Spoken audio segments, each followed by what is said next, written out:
Hello guys, ito ipakikita ko lang itong aking straplet banda. Super ganda, fully bloom na siya. Ayan, kagandahan niya.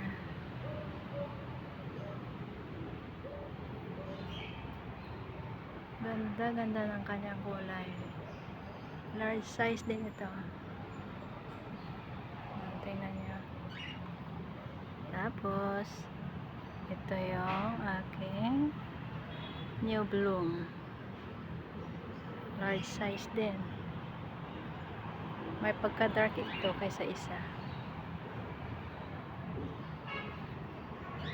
And then ito ang aking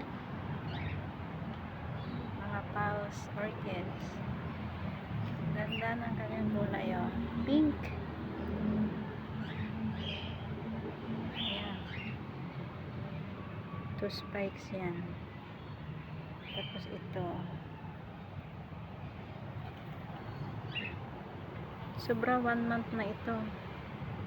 Pero super ganda pa rin.